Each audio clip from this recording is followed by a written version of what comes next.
Hey guys, I hope that you're doing well. And thank you for joining me today. It's your boy Brendan the Therapist.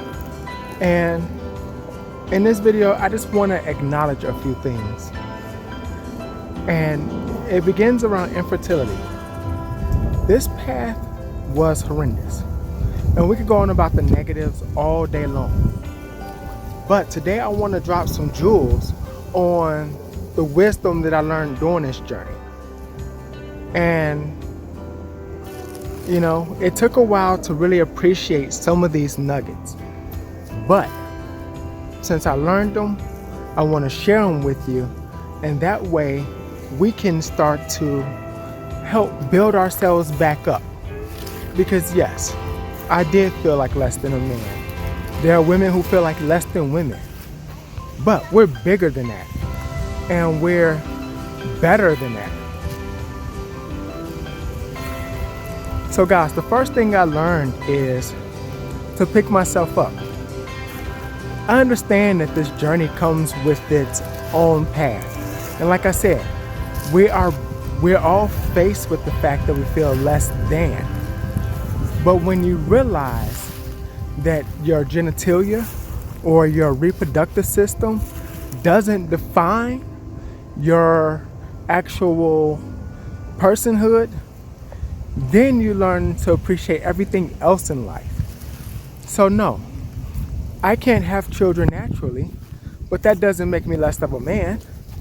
I still take care of everything I need to take care of, all responsibilities, and thus, that's what makes me a man. And the ability to help others and be compassionate, and all those other things that simplify you being a human outside of your reproductive system. So that was the first gem that I acknowledge. The second one is how important this journey is to you and your spouse. See, yes, I felt the pain. However, my wife also felt pain. Therefore, I was not on this journey alone. And I had to acknowledge her pain. I had to acknowledge where she was coming from and how she felt at the same time. And this allowed us to communicate more and to communicate better. And we had to communicate openly, which means that there were no more secrets and there were no more lies. You have to be open and honest when it comes to this process. Other than that, you won't make it.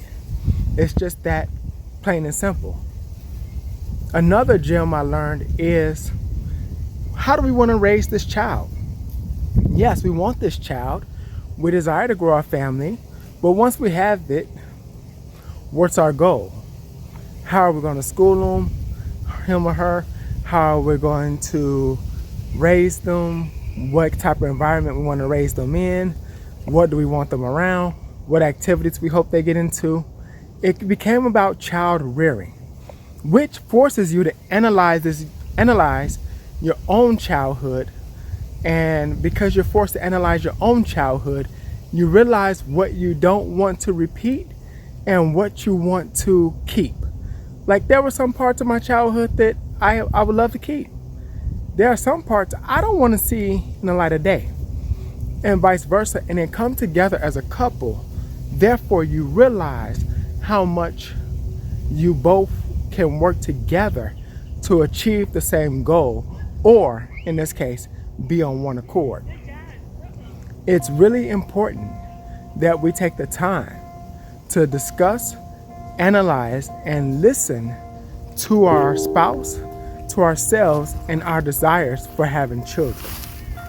So these are just a few gems I want to say that I've learned during infertility that I wouldn't have gotten as purposely as if I wasn't infertile, because I can just do if I wasn't infertile.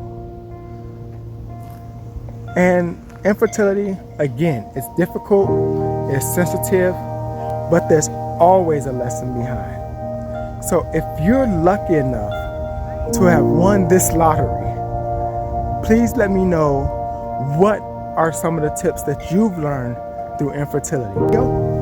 And I will talk to you guys next time. Peace, love, and God bless.